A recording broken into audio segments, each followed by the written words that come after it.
Boa noite para você. João, capítulo 1, verso 29. João 1, 29.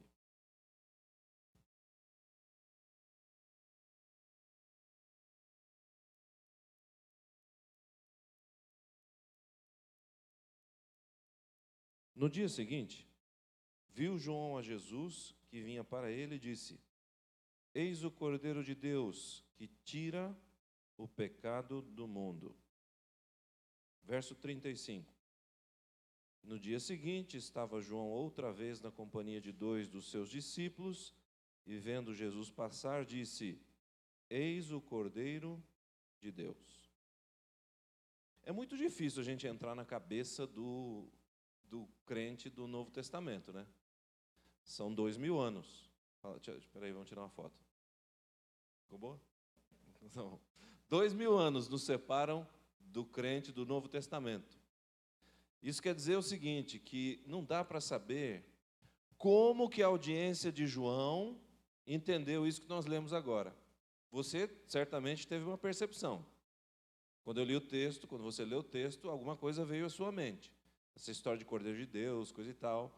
Alguma coisa aconteceu aí na sua cabeça. Mas como que o pessoal do Novo Testamento, para quem João falava, entendeu esse negócio? Eu acredito, não sei, mas eu acredito, que eles estavam acostumados com esse negócio do sacrifício diário no templo, etc. e tal. O cordeiro era uma figura até mais comum para eles do que para a gente. Quem aqui já viu um cordeiro a não ser no prato? Tá vendo? Uma vez lá no NASP, as crianças eram pequenas, a gente trabalhava lá, e um sujeito apareceu numa festa da escola com um cordeirinho. E ele com um pedaço de pau assim, e o cordeirinho do lado dele, que nem um animalzinho de estimação. Aí a criançada ficou em volta, tal, perguntando que negócio era aquele. Ele disse: eu comprei esse bicho para engordar e comer no Natal, mas fiquei com dó. Agora eu gostei tanto dele, é meu bichinho de estimação. O cordeirinho é uma coisa impressionante. Onde o cara ia, o bicho ia atrás. Aí ele entrou no banheiro, fechou a porta, o cordeirinho ficou paradinho assim, esperando ele sair. Aí ele saiu, subiu numa árvore, ficou lá em cima e o cordeirinho ficou embaixo assim, esperando ele descer. Totalmente dependente. Não dava um passo sem aquele cara. Aí perguntaram por que o tal do bastão, para defender dos cachorros. O cachorro ataca o bichinho. Essa é a imagem que eu tenho do cordeiro. E do prato, claro, né? Ele no prato. Mas nos dias do Novo Testamento, quando Jesus aqui foi apresentado como o Cordeiro de Deus, eu acredito que eles tinham a imagem do sacrifício do templo. Levítico capítulo 4 tem dois tipos de sacrifício. Aliás, no sistema do santuário, não sei se você já parou para ler o livro de Levíticos, talvez a maioria de nós aqui sejamos doutores em Gênesis, Êxodo e um pedacinho de Levítico. Chega ali ninguém aguenta mais, né? Levítico é triste. Então, minha sugestão é para você começou, todo ano você começa a ler o ano bíblico, Gênesis, Êxodo, Levítico, e para ali, começa agora do Apocalipse e vem voltando, né? Aí ajuda, vai juntando assim. Mas Levítico é triste de ler, porque é só lei. Não é fácil ler Levíticos. Então, para aliviar, Levítico capítulo 4 apresenta dois tipos de sacrifícios, que deixa bem claro o que eu acredito que a audiência de João entendeu quando ele disse: Eis o Cordeiro de Deus que tira o pecado do mundo. Duas maneiras de você se livrar do pecado nos dias do Novo Testamento.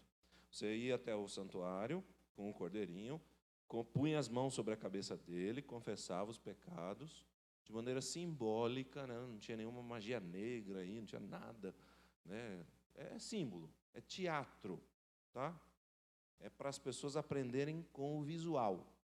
Então, se confessava o pecado sobre a cabecinha do animal, de maneira simbólica o pecado ia para o bichinho, matava o bichinho, degolava, pegava o sangue, levava para o santuário, o sacerdote, ele aspergia, quantas vezes?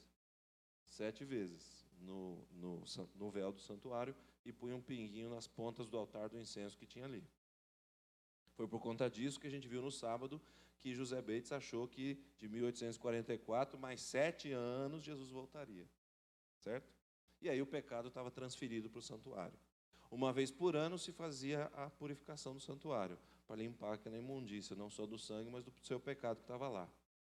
Outra maneira era, você levava o bichinho, confessava os pecados sobre a cabeça dele, matava, comia, o sacerdote comia a sua parte, e ele levava dentro de si o pecado, e ali ele oferecia o incenso lá no santo ali, e ele transportava o seu pecado dentro de si. O sacerdote era o intermediário, ou comendo a carne do animal, ou levando o sangue.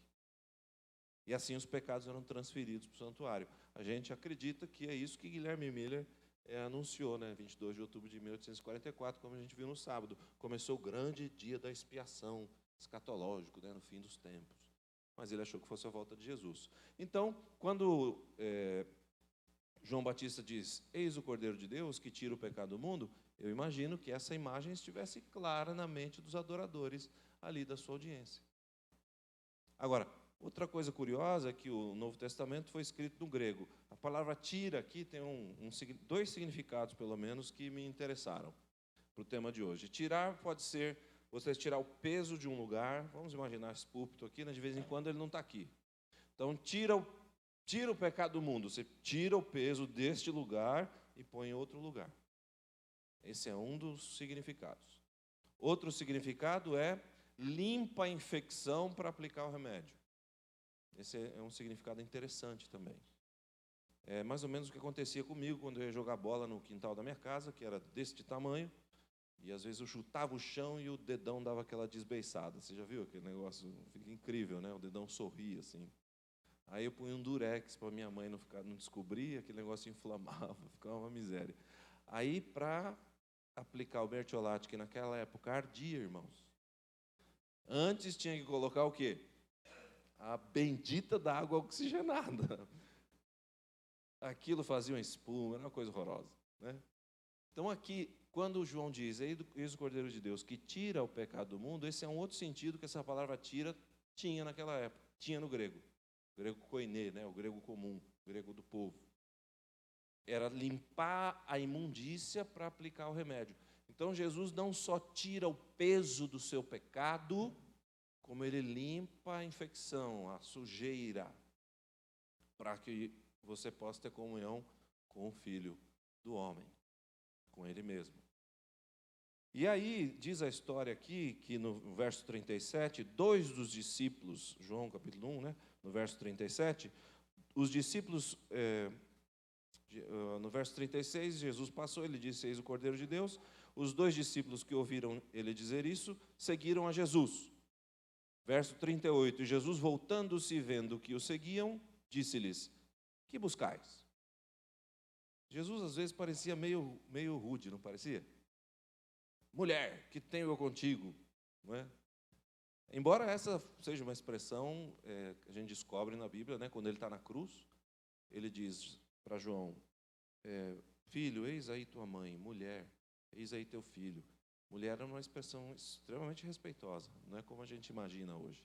Sem falar que a Bíblia não dá inflexão da voz, Então, por exemplo, os dois discípulos começaram a seguir Jesus. João Batista diz, eis o Cordeiro de Deus que tira o pecado do mundo. Os dois discípulos foram seguindo Jesus. Jesus se vira e diz, que buscais?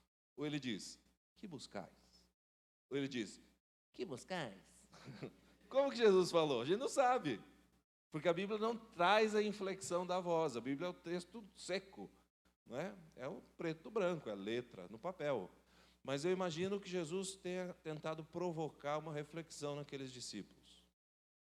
E é mais ou menos o que as pessoas deveriam hoje pensar também a respeito dessa ideia de seguir a Jesus, esperar a vinda de Cristo, etc. e tal. Quando você vem na semana de oração, quando você lê a sua Bíblia, estuda a sua lição, se é que você ainda faz isso, espero que faça. Se você busca as coisas espirituais, por que você faz isso? Eu acho que é isso que Jesus queria que aqueles dois pensassem. Que buscais? Vocês decidiram me seguir? Que bom. Mas o que vocês querem com isso? Vocês querem um Deus tipo caixa eletrônico, que você digita você dá um dinheirinho para a igreja, recebe uma senha, chega em casa, digita na oração aquela senha, ele vai te dar aquela caminhonete do que você sonhou no dia seguinte, é isso? Ou vai te dar um emprego, ou vai resolver seus problemas familiares, ou vai... É esse o Deus é isso que você quer? Quando você busca Jesus? Aliás, você ouviu falar daquela história do pai que só tinha um último dinheirinho para pagar a conta de luz e de água, deu para o filho passou, ao ir para o banco passar, viu uma rifa, comprou com a rifa, porque eles iam sortear 2 caminhonetes. O filho comprou ali, falando, eu vou ganhar esse troço. E gastou todo o dinheiro da água e da luz para concorrer a 2 caminhonetes. Quando ele chegou para casa, o pai deu uma bronca, foi uma coisa horrorosa. No dia seguinte, tinha 2 caminhonetes na porta da casa do homem. Uma para cortar água e outra para cortar a luz. Mas isso não estava no programa, vamos voltar ao texto. Que buscais? É isso que você quer? É um Deus caixa eletrônico? É um Deus que você pode pedir o que quiser para Ele, se você for bonzinho, Ele vai te dar? Você quer só se livrar dos problemas da vida? Alguém falou para você que se você for crente, estudar lição todo dia, fizer oração de sair de casa, tudo vai dar certo na sua vida. Então beleza, então eu vou seguir esse Jesus. Me disseram que quem não andar perto dele, no dia que ele voltar, vai para o fogo do inferno. Então não quero. Então, que buscais? Eu acho que mais cedo ou mais tarde, você e eu temos que fazer essa reflexão. Por que nós estamos interessados na pessoa de Jesus? Eu acho que isso ele gostaria que aqueles 2 pensassem. E veja o que eles responderam, uma coisa interessante. Responderam-lhe, na metade do verso 38, na segunda metade, disseram-lhe, Rabi, que quer dizer mestre, onde assistes? Ou onde você mora? E respondeu-lhe Jesus, vinde e vede. Foram, pois, e viram onde Jesus estava morando e ficaram com ele aquele dia, sendo mais ou menos a hora 10ª. Eu acho que foi a resposta que Jesus queria. Que buscais? Onde o Senhor mora? Nós queremos conhecer ou entender ou aprofundar esse negócio de Cordeiro de Deus. João, seria o Senhor o Messias? Seria o Senhor a resposta para aquilo que a gente está esperando? Será que a gente não está abandonado aqui? Será que a gente não está aqui largado? Será que não é o fim da nossa nação, da nossa vida? Será que há esperança? Cordeiro de Deus, tira o pecado do mundo. Será que eu tenho jeito? Será que tem esperança para mim ainda? Complicado do jeito que eu sou? Onde o Senhor mora? Nós precisamos aproximar do Senhor. E ele disse, então vinde e vede. E foram com ele, era mais ou menos a hora 10ª. O dia do judeu começava às 7 da manhã, era a primeira hora. Se você fizer as contas, a hora 10ª vai ser às 4 da tarde. E eles ficaram com ele aquele dia, diz a Bíblia. Na prática, eu acho que é mais a gente que abandona o Filho de Deus do que o Filho de Deus nos abandona. Porque eu, pelo menos, me reconheço às vezes nessa triste experiência. Eu quero muito que Deus me dê as coisas, mas eu não tenho muita disposição, às vezes, para orar, para ler a Bíblia, para viver a fé. Um dia eu estava lendo o Novo Testamento e tal, e pensando, eu já conheço todas essas histórias. Mas caramba. Aí me lembrei de uma frase de uma velhinha chamada Ellen White, que diz assim, que a Bíblia foi dada para fins práticos. Aí inventei de ler um livro de filosofia antiga.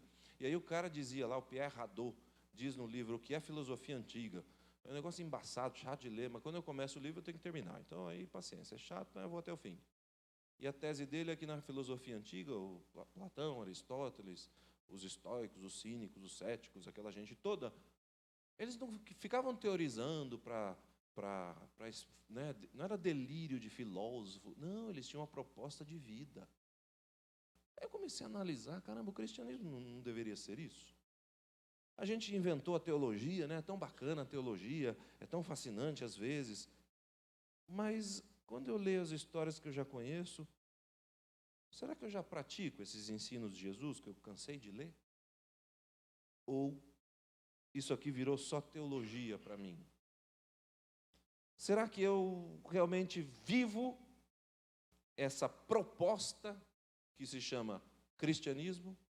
E se você quer dificultar um pouco mais, adventismo, que não é fácil ser adventista no mundo de hoje, não é mesmo? Desde que você come até o dia que você guarda. No fim das contas, será que eu só tenho um monte de teorias, né? E eu lembro que o Rodrigo Silva, numa das aulas que eu tive lá no curso de teologia que fiz, complementação lá do meu diploma e tal, ele dizia assim, às vezes a gente imagina A teologia, né? A teologia é tipo uma torre de marfim. É bonito uma torre de marfim, não é? Você imagina uma torre de marfim? Coisa linda. Mas para que serve? Para que serve uma torre de marfim?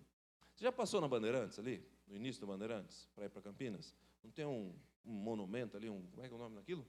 Obelisco. Para que serve aquilo? É bonito. Mas para que serve? Não sei. Teologia pode se tornar algo assim. Nossa, é bonito, é fascinante, mas para que serve? Para moldar a nossa vida. Então, às vezes, é mais fácil eu me perceber, eu não querendo ou não tendo muita paciência para viver aquilo que Jesus pede para eu viver. Em contrapartida, eu gostaria de ter tudo que o poder dele possa me oferecer. Eu quero proteção, eu quero trabalho, eu quero comida, eu quero um bom sono, eu quero melhorar meu carro, eu quero que os meus filhos se formem, eu quero que as coisas aconteçam. Só não tenho muita paciência para viver a fé que ele me pede para viver. Não parece desigual? Não parece que às vezes a gente é mais a gente que abandona o filho do que ele nos abandona? No entanto, tem muita gente aí dizendo que Deus sumiu do mapa, não é? Eu fiquei assim alarmado com uma coisa que me veio à mente quando reli o Grande Conflito. Jesus cansou de dizer para os judeus o quê? Olha, perdoa, se o cara te xingar, trata ele com paciência. Se ele pedir para carregar a sua capa, uma milha, carrega duas. Trata esse povo com carinho, eles são opressores, tal. Não, mas trata com carinho. Não, vamos nos revoltar, vamos chutar o balde. Aonde essa atitude contrária ao que Jesus ensinou levou os judeus? No ano 70, quando Roma cansou da rebeldia dos judeus, foi lá e desgraçou a cidade de Jerusalém. Se você ler o relato, e não estou falando só de Grande Conflito, se você for para... Eu ganhei do Serjão um livro chamado Jerusalém, uma biografia. Se você ler o primeiro capítulo daquele livro, você fica espantado. E Ellen White usou muito daquela história, eu percebi, para redigir o Grande Conflito. Do lado de fora de Jerusalém não tinha onde espetar uma cruz. Tamanho era o morticínio que os romanos acabaram, sabe, com a paciência por aqui com os judeus que só queriam revolta e revolta, enquanto se eles tivessem atendido o convite de Jesus, né? Sejam pacientes com esse povo, tratem eles bem, carrega a capa deles. Isso não teria acontecido.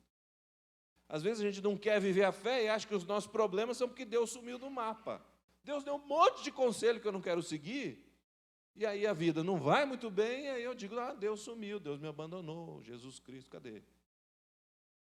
Bom, no entanto, eles foram lá e ficaram com Jesus aquele dia. E no verso 40, a gente tem o nome de pelo menos um dos dois discípulos que seguiram Jesus e ficaram com ele aquela tarde. Era André. Verso 40. André, o irmão de Simão Pedro, um dos dois que tinham ouvido o testemunho de João e seguido Jesus. E ele achou primeiro o seu próprio irmão Simão, a quem disse, achamos o Messias, que quer dizer Cristo. E o que ele fez? O levou a Jesus. Esse era André. André é um cara interessante. Se você ler toda a Bíblia de trás para frente, de frente para trás, né, o Novo Testamento, você não vai ver André pregando para uma grande multidão, que nem fez Pedro. Não vai ver. André não foi... Acho que André não teve muito sucesso nem na pescaria dele. Você não ouve falar de André. André é um personagem obscuro. Mas quando ele aparece, nas poucas vezes que ele aparece, por exemplo, em outra vez que ele aparece, ele está levando os gregos para conhecer Jesus. Ele não podia ver alguém dando bobeira que ele levava para conhecer Jesus. Esse é André. Era o dom dele, é que nem a Dita. Conhece a Dita?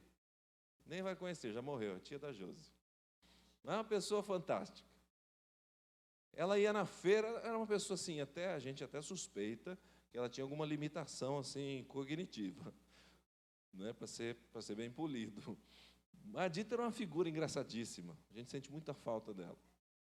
Ela não sabia dar estudo bíblico, ela não sabia pregar, ela não sabia... Ela era uma pessoa totalmente atrapalhada, né? Mais do que eu. Só que ela tinha um negócio assim, o dom dela qual era?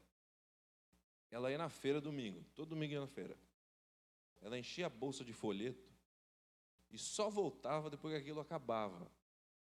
E depois que ela tivesse feito muitos amigos. Quem tem paciência para fazer um negócio desse? Só minha mãe, que tem 80 anos e fala pra caramba, mais que eu. Você precisa descobrir o seu dom. para fazer aquilo que você gosta. Lembra do tema de ontem? Noé era o remanescente do dilúvio. Mas Noé, antes do juízo, o que ele fez? Proclamou.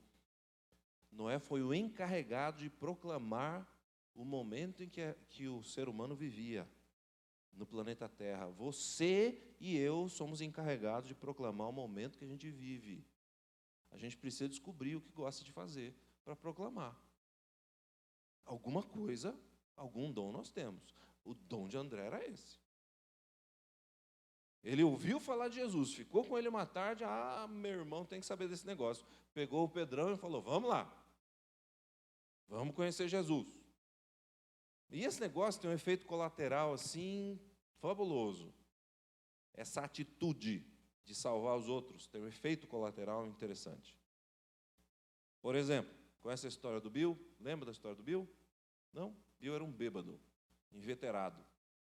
Gostava de encher a cara, era um sujeito que, e parece, se eu não estou enganado, ele morava na região de Nova York, no estado de Nova York, não sei, não lembro bem, mas ele ia a um hospital pedir ajuda toda noite, bêbado.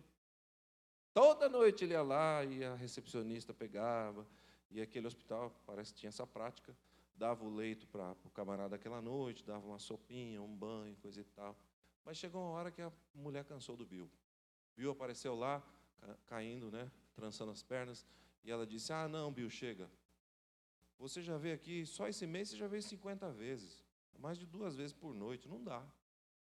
Não dá não, você vem de dia, vem de noite, vem de tarde, não dá. Chega, tem mais gente para cuidar, você não quer nada com a vida. E o Bill falou, não, me ajuda mais uma vez. Tá bom, vai. Tem uma tarefa para você. Se você me ajudar, você pode ficar aqui essa noite, mais uma vez. E o Bill falou, eu topo. Ela disse, é o seguinte, você vai entrar aqui no corredor, na última porta à direita, tem um rapaz que bebeu pela primeira vez. E se ele só olhar para você, Bill, ele já vai perceber que esse negócio não vale a pena. Se você for até o quarto desse moço e se mostrar para ele, não precisa falar nada. Só deixa ele te dar um look assim, e ele já vai entender que não vale a pena beber. Aí você pode ter a sua caminha hoje aí até a madrugada. Tá combinado. E o Bill foi catando frango pelo corredor do hospital e entrou na porta, no quarto, assim, abriu a porta e parou. Se bem que eles nunca param. Ele tentou parar e o moço olhou para ele assim, já entendeu tudo. Mas o Bill tinha sido crente quando era pequeno. Sabe aquela história do juvenis, sabe? Então, não lembro qual era a religião dele. Não era adventista, mas ele tinha sido cristão. E tinha ouvido aquelas historinhas bíblicas, tinha ouvido os textos, tinha uma cultura bíblica. Provérbios 22, 6, né? Ensina a criança no caminho que deve andar, e aquilo ficou. E, de repente, deu uns 5 minutos do Bill, e ele começou a passar o sermão no rapaz. Você tem que parar de beber. Você precisa acreditar em algo maior do que você. Você sabe que esse pessoal fica violento ou fica filósofo, né? O Bill ficou filósofo. Você precisa acreditar em algo maior do que você. E o moço, não tem nada maior do que eu. Tem sim, a garrafa é maior do que você. Ele falou até bonito, diz a história. E o rapaz ficou meio assustado, sim. E o Bill mandou lá uns meia dúzia de texto bíblico para ele. Disse que a alma dele ia para o inferno, essas coisas. Saiu, bateu a porta, passou pela recepção e foi embora. E a moça não sabia o que acontecia. A recepcionista não tinha ideia do que havia acontecido. Na noite seguinte, o Bill voltou de terno, gravata, barba feita, dente escovado, cabelo penteado, perfume do Paraguai. E ele chegou assim, a menina nem o reconheceu, sóbrio. Ele chegou, bateu na mesa da recepção e disse, tem mais alguém aí para eu passar o sermão? E o Bill se tornou o fundador da Associação dos Alcoólatras Anônimos, que você já ouviu falar. E eu fui a uma dessas lá na cidade de Lins para ver se a história é real. E é. O Bill descobriu uma coisa importantíssima, que a gente faria bem em descobrir. Quando você se esforça para salvar outras pessoas, o que acontece? Salva a si mesmo. Essa, pelo menos, deveria ser uma boa razão para a gente achar uma maneira de participar para proclamar a segunda vinda de Jesus. Quando você descobrir o que você gosta de fazer e começar a fazer, isso pode tirar você de um estado vegetativo. Sabe o crente que já vai à igreja, mas diz, essas coisas não funcionam, desanimado, tal, água parada, aquilo tudo boiando. A gente às vezes se entope de Bíblia, até faz bastante oração, mas se você não reparte isso com ninguém, parece que a fórmula é ler a Bíblia, fazer oração e falar, repartir. Enche e esvazia, enche e esvazia.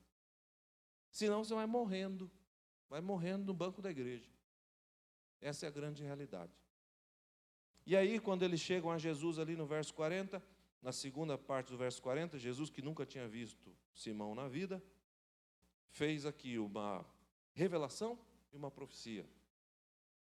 Só aqui na segunda metade do verso 40, a gente tem uma revelação e uma profecia. Ele diz assim, revelação. Tu és Simão, filho de João. Profecia, tu serás chamado Cefas, que quer dizer Pedro. Tu és Simão, filho de João, ou seja, eu sei quem você é. Como assim? Nunca me viu? Não, mas eu sei. E ele sabia mesmo, né? Assim como sabe quem você e eu somos, nos bastidores da vida. Se sabe. Ele sabia que esse tal de Simão era um cara complicado que você não gostaria de ter na comissão da sua igreja. Um cara explosivo, um cara intempestivo, cheio de si. Mais tarde ele disse, eu irei contigo até a morte. No dia seguinte estava negando a Jesus. Esse era Simão. E Jesus não sabia disso? Claro que sabia. E essa é a coisa curiosa, né? Como é que pode Deus gostar da gente, não abandonar a gente, mesmo sabendo quem nós somos? Porque se você soubesse exatamente o que pensa, o que sente, as pessoas que estão ao seu lado do banco da igreja, talvez você não os admirasse tanto assim. Mas Deus, Ele penetra até as juntas e medulas, sabe quem nós somos, e ainda gosta da gente. Isso é uma coisa admirável. É fácil gostar do Ivan Saraiva antes, né, da queda, né? Depois não é tão fácil. Depois é mais fácil dizer para ele que ele é o diabo, não é? Mas Deus continua gostando do cara, isso é impressionante, não é? E continua gostando de você, apesar dos seus pecados ainda não estarem no boletim da igreja. Ele continua gostando de mim e tendo paciência comigo, apesar dele saber que eu luto que nem um miserável para viver um pouco daquilo que eu prego. Isso é impressionante. Este filho não nos abandona, isso é impressionante. E ele vai voltar para nos buscar. É só pela graça. Tu és João, tu és Simão, filho de João, filho da carne, filho do pecado. Eu sei quem você é. Mas tu serás chamado Cefas, que quer dizer Pedro. Você pode ser aquilo que nem você sabe que você pode ser. Mas eu sei. Deus olha para você e para mim e sabe o que nós podemos ser se quisermos reconhecer o Cordeiro na nossa vida, passar um tempo com Ele, deixar que Ele tire a lama do pecado, a infecção do pecado. Se a gente gastar um pouco de tempo com o Cordeiro de Deus, que tira o pecado do mundo, como fizeram aqueles 2 discípulos, se a gente for até Jesus, se a gente estiver longe da casa dele e quiser voltar, esse é um bom momento. Só precisa você decidir, porque ele sabe o que você pode ser. Nem você e eu sabemos o que nós poderíamos ser dentro do esquema da salvação. Mas ele sabe. Tu serás chamado Cefas.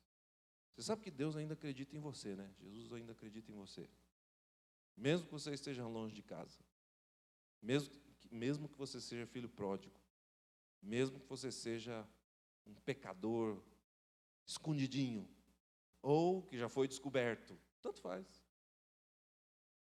Jesus Cristo não te abandona. E Ele vem buscar pessoas que acreditam na sua misericórdia, na sua graça, no seu poder de mudar as nossas vidas.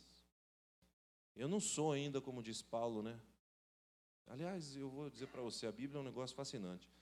Não for a história de Salomão, por exemplo, eu já teria desistido. Cara, Salomão foi muito longe. Salomão recebeu tudo. Às vezes a gente diz assim, Deus não dá riqueza para o cara que sabe que vai se perder. A gente tenta se consolar com isso, né? Pelo menos eu tentava me consolar com isso. Acho que eu sou pobre porque eu ia me perder. Meu pai, essa é uma tremenda bobagem, gente. Pode até ser que isso aconteça, mas isso não é teologia nem aqui nem na China. Salomão não pediu riqueza. O que ele pediu?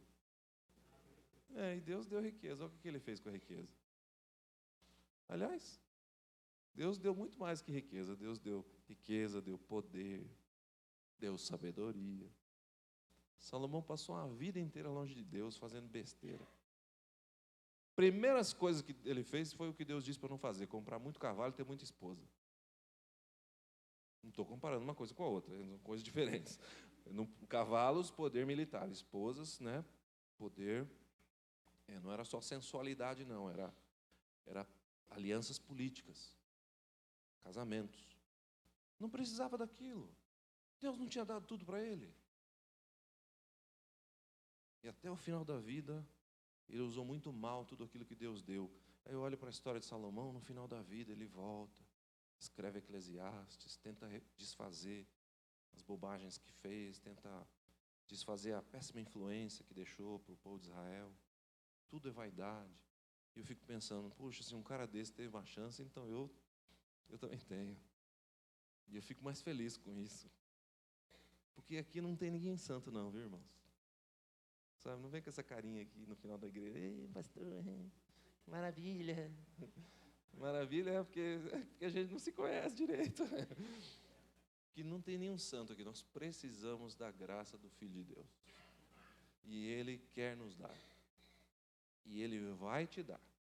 E se você estiver longe, Ele espera que você volte. Ele não te abandonou e você pode ser aquilo que Ele quer que você seja. Ainda dá tempo. Por que eu tenho certeza disso? Porque você está vivo ainda. Ao ouvir o hino que vai ser cantado, eu peço para você considerar essas coisas. E se você precisa consertar alguma coisa com Ele, com o Cordeiro de Deus, ou se você quer fazer um novo plano de comunhão com Ele, faça isso em oração silenciosa. Fale com Ele enquanto você ouve as palavras dessa música. Deus te abençoe.